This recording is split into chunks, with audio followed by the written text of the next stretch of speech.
নমস্কার, জি 24 ঘন্টা আপনাদের স্বাগত। আমি শিলাদিত্য। শুরু করছি বাংলা এট 5। শেষ দফার নির্বাচন আর শেষ দফার নির্বাচনের শেষ দফার প্রচারের লগ্নে জমজমাট ছবি প্রচারের বিভিন্ন জায়গা ছবি আপনাদের সামনে তুলে ধরবো আর এই নিয়েই আলোচনা করব। সঙ্গে অবশ্যই বক্তব্য, পাল্টা বক্তব্য। আমাদের সঙ্গে রয়েছেন অতিথিরা। এই মুহূর্তে আমাদের সঙ্গে রয়েছেন তৃণমূল কংগ্রেস নেতা কৃষাণু মিত্র, রয়েছেন বিজেপি নেতা আলী হোসেন, রয়েছেন রাজনৈতিক বিশ্লেষক শঙ্খদীপ দাস। আসবো প্রত্যেকেই স্বাগত এবং তারই সঙ্গে রয়েছে আমাদের প্রতিনিধিরা।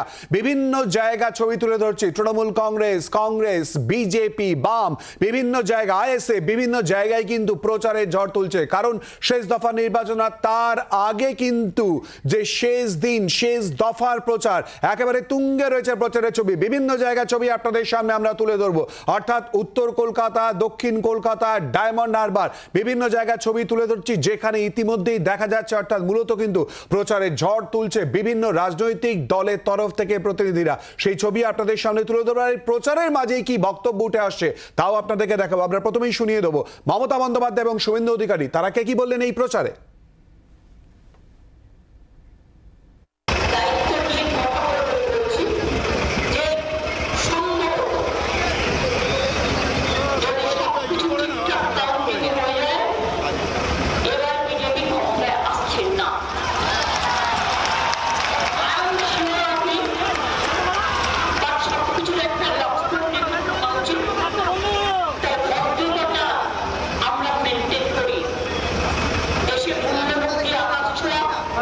বন্ধ কর।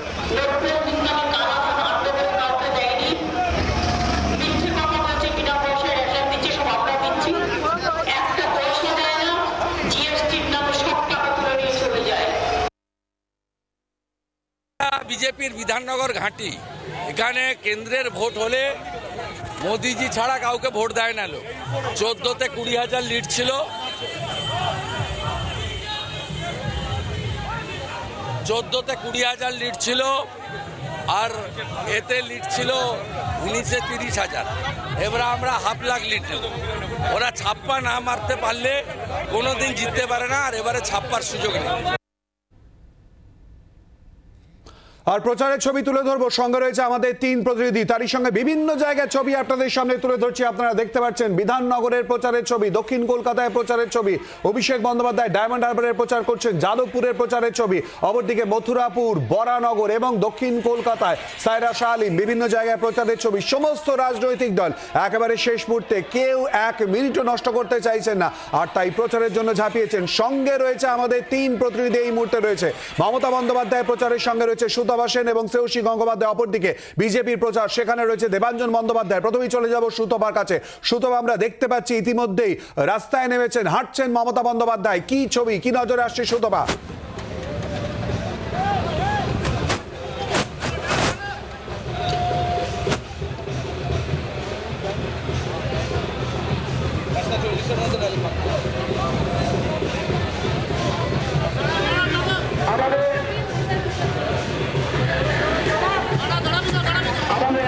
দেখো, 2.5 ঘন্টা ধরে মুখ্যমন্ত্রী মমতা বন্দ্যোপাধ্যায় তিনি হাঁটছেন। তুমি জানো যে আজকে দুটো লোকসভা কেন্দ্র যাদবপুর এবং দক্ষিণ কলকাতা কভার করে তার এই পদযাত্রা করার কথা। প্রথমে তিনি যেখান থেকে শুরু করেছেন অর্থাৎ যাদবপুরের সুকান্ত সেতুর সামনে থেকে, সেখান থেকে শুরু করার পর যাদবপুর কেন্দ্রের মধ্যে দিয়ে হেঁটে তারপরে তিনি চলে এসেছেন দক্ষিণ কলকাতায় এবং এই মুহূর্তে 2.5 ঘন্টা অতিক্রান্ত, প্রায় শেষ লগ্নে চলে এসেছেন মুখ্যমন্ত্রী। তিনি তার ভবানীপুর কেন্দ্রের মধ্যে দিয়ে যাচ্ছেন।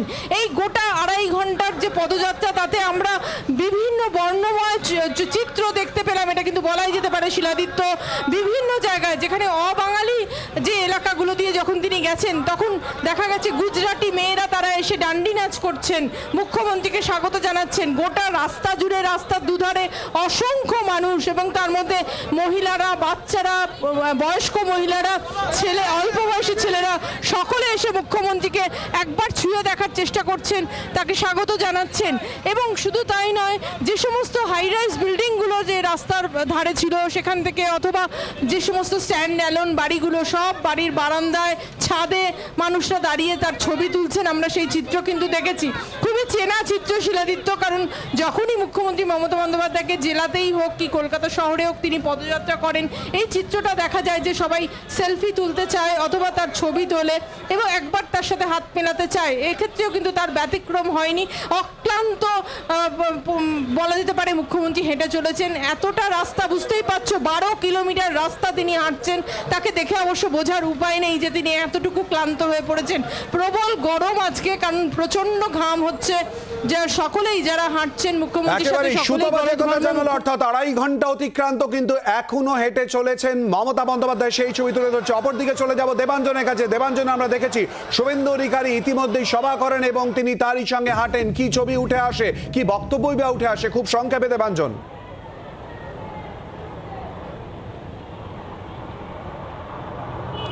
শিলাদিত্য, তুমি জানো যে শুভেন্দু অধিকারী আজকে সকাল থেকে কিন্তু বসিরহাট, সল্টলেক বিভিন্ন জায়গায় প্রচার করেছেন। একদম শেষ লগ্নে তিনি দক্ষিণ কলকাতায় এসেছিলেন প্রার্থী দেবশ্রী চৌধুরী হয়ে প্রচার করতে, এবং সেখানে প্রার্থী ছিলেন। এবং শুভেন্দু অধিকারী আসার সঙ্গে সঙ্গেই বলতে পারো একটা বিশাল বড় জনসমুদ্র তৈরি হয় দেশপ্রিয় পার্ক অঞ্চল থেকে, যেখান থেকে এই মিছিল শুরু হয়েছিল।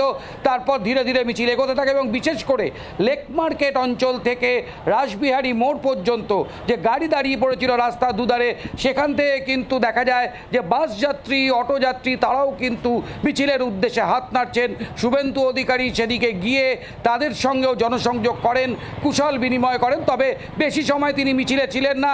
আজকে এই কয়েক মিনিট পরেই বলা যেতে পারে 45 মিনিট হয়তো সময় বাকি রয়েছে নির্বাচন প্রচারের শেষ লগ্নের। সেই জন্য তিনি রাসবিহারী মোড় মিছিল যখন এগিয়ে যায়, মিছিল যাওয়ার কথা ছিল চেতলা অবধি, তারপরে কিন্তু তিনি এবং দেবশ্রী চৌধুরী অন্য জায়গায় প্রচার করতে গিয়েছেন। তার ফলে মিছিলে গিয়েছে প্রচার একেবারে শেষ মুহূর্তে যে ছবি। আরো একবার কথা বলে নেব আমাদের অপর প্রতিনিধি শ্রেয়সী গঙ্গোপাধ্যায়ের সঙ্গে। শ্রেয়সী, আমরা জানি মমতা বন্দ্যোপাধ্যায় হাঁটছেন, সেই মিছিলের সঙ্গেই তুমি রয়েছো। আমরা আবারও তোমার সঙ্গে কথা বলবো, কিন্তু আমাদের 3 অতিথির কাছে আমরা চলে যাব। সংগতি, প্রথমে তোমার কাছে আসবো।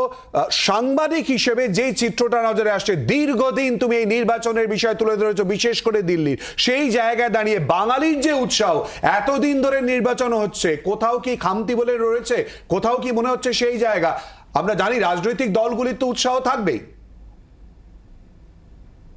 দেখো, আজকে যেটা দেখতে পাচ্ছ সেটা হচ্ছে স্লগ ওভারের খেলা। মানে আজকে যে যতটা সম্ভব রান তুলে নেওয়ার চেষ্টা করছেন মমতা বন্দ্যোপাধ্যায়, 2.5 ঘন্টা হাঁটছেন এই গরমে, তা দেখেই বুঝতে পারছো যে মানে শেষ প্রচারে সবাই মিলে একটা কামড় দিতে যাচ্ছে। লাস্ট এই যে 9টা পশ্চিমবঙ্গের আসনের ভোট হবে, সেই আসনে বিজেপির এর আগে কোনোদিনও সেভাবে সাফল্য পায়নি।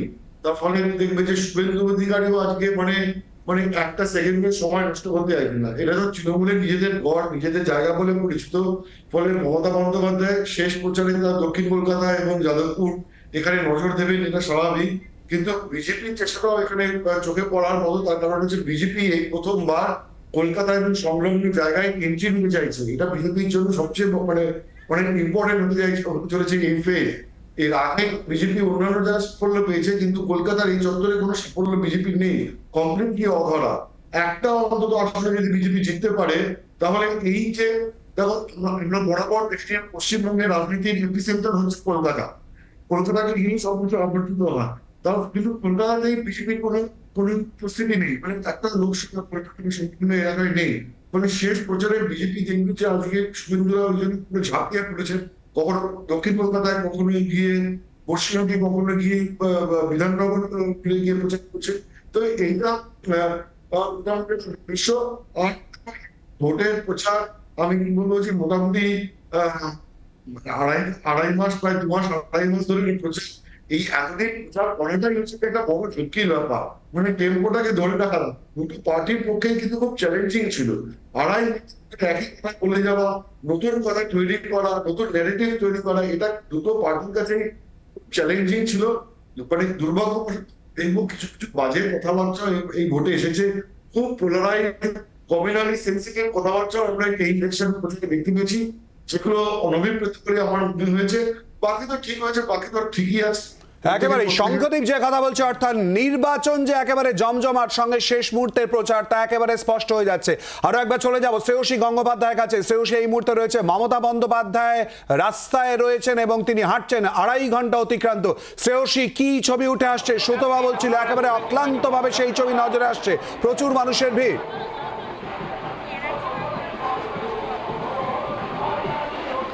তোমাকে যেটা জানিয়ে রাখি যে এই মুহূর্তে মমতা বন্দ্যোপাধ্যায় তিনি হরিশ পার্কের পাশ দিয়ে, অর্থাৎ তার নিজের নির্বাচনী ক্ষেত্র এবং বলা যেতে পারে তার ঠিক বাড়ির পাশের যে রাস্তা, সেই রাস্তা দিয়ে এই মুহূর্তে তিনি পদযাত্রা করছেন এবং টানা কিন্তু এই পদযাত্রা, যেখানে এক মুহূর্তেও কোথাও তিনি বিশ্রাম নেননি এবং এই দীর্ঘ পদযাত্রায় তার সঙ্গী এক্ষেত্রে দলের শীর্ষ নেতৃত্বরাও রয়েছেন এবং কার্যত প্রচুর মানুষের ভিড় রয়েছে এই মুহূর্তে। এই যে জায়গা, সেই জায়গাটা কিন্তু তোমাকে জানিয়ে রাখি একেবারে বলা যেতে পারে যে মমতা বন্দ্যোপাধ্যায়ের তার নিজস্ব এলাকা। এক্ষেত্রে যে যাত্রাপথ শুরু হয়েছিল কিন্তু কার্যত সেখানে আমরা দেখেছিলাম যে এক্ষেত্রে যাদবপুরের সুলেখা মোড় হয়ে হাজরা বালিগঞ্জ ফাঁড়ি হয়ে যাত্রাপথ ঘোরে, কিন্তু সেক্ষেত্রে একটা জায়গায় দেখা যায় ল্যান্সডাউনের কাছে একটা জায়গায় দেখা যায় যে যাত্রাপথ যেখান দিয়ে ছিল সেখান থেকে একটু সেটা পরিবর্তন করা হয়। মূলত 70 নম্বর ওয়ার্ডটা পুরো ঘুরে মুখ্যমন্ত্রী আসেন।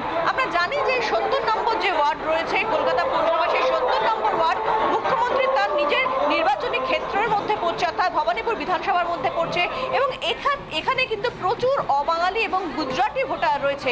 ফলে সেই জায়গা দিয়েই কিন্তু কার্যত যে নির্ধারিত যে রুট ছিল সেই রুটটা পরিবর্তন করে 70 নম্বর ওয়ার্ডের একেবারে পুরো ভেতর দিয়ে একেবারেই ধন্যবাদ শ্রেয়সী। অর্থাৎ শ্রেয়সী জানিয়ে দিল সামান্য রুটের পরিবর্তন করেও কিন্তু বিভিন্ন জায়গা ছুঁয়ে যাওয়ার চেষ্টা করছে। চলে আসবো আলোচনায়, কৃষাণুর কাছে প্রথমে আসবো। শেষ বেলার প্রচারে সবাই ব্যস্ত। শুভেন্দু অধিকারী বলেছেন ছাপ্পা না মারলে ওরা জিততে পারে না, কি বলবে? না, এটা ওনার নিজস্ব ব্যক্তিগত অভিজ্ঞতা হতে পারে, আমাদের সেরকম কিছু নেই।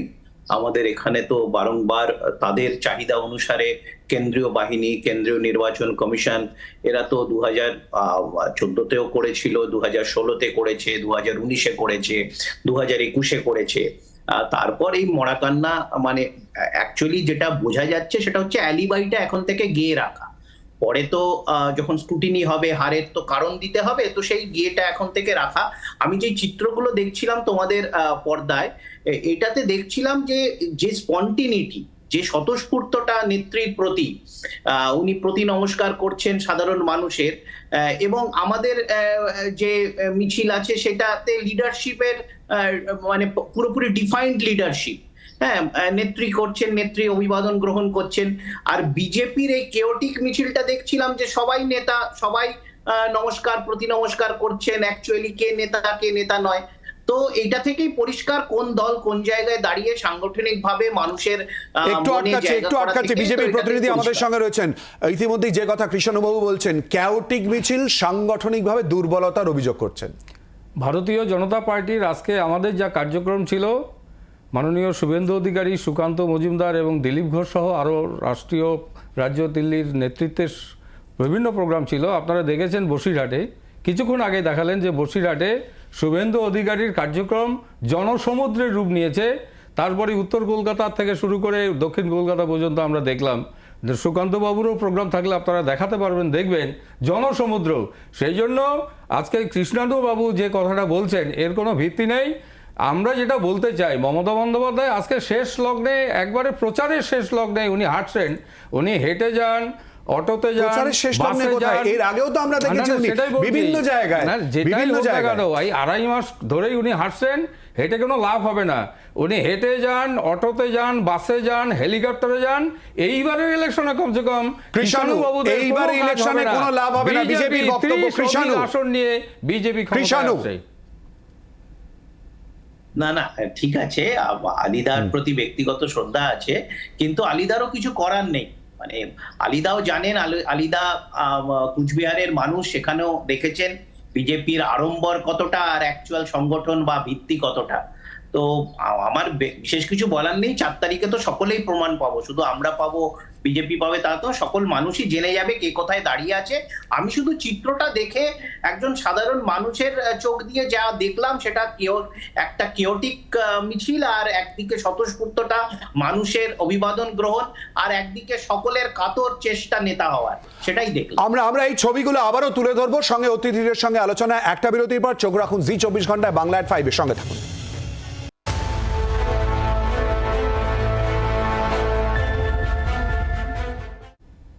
বিরতির পর আবার আপনাদের স্বাগত বাংলা এট 5 এর শেষ দফায় নির্বাচন এবং তার শেষ দফার প্রচারের ছবি বিভিন্ন জায়গায় তুলে ধরছি বিভিন্ন রাজনৈতিক দলে। তারই মধ্যে সরাসরি যে ছবি তুলে ধরছি, মমতা বন্দ্যোপাধ্যায় এই মুহূর্তে দক্ষিণ কলকাতায় প্রচারে বিভিন্ন জায়গায় তিনি যাচ্ছেন, সেই ছবিও সরাসরি তুলে ধরছি। আবার আলোচনায় আসবো।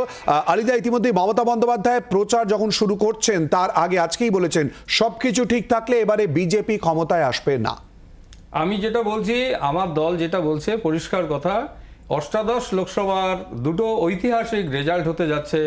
প্রথমত হচ্ছে তৃতীয়বারের জন্য প্রধানমন্ত্রী মোদিজি আবার আসছেন লোকসভায় এবং প্রধানমন্ত্রী হিসাবে, এবং এই বাংলায় 30-এর উপরে আসন নিয়ে ভারতীয় জনতা পার্টি এই লোকসভায় যাচ্ছে।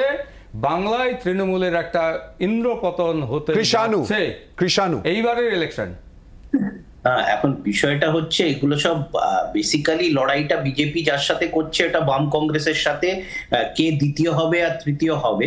এই ইতিমধ্যেই তো তাদের পরিসংখ্যানে গতকালকেই তাদের বিরোধী দল নেতা পরিষ্কার করে দিয়েছে যে তাদের লড়াই একটা এক্সট্রা আসন পাওয়ার।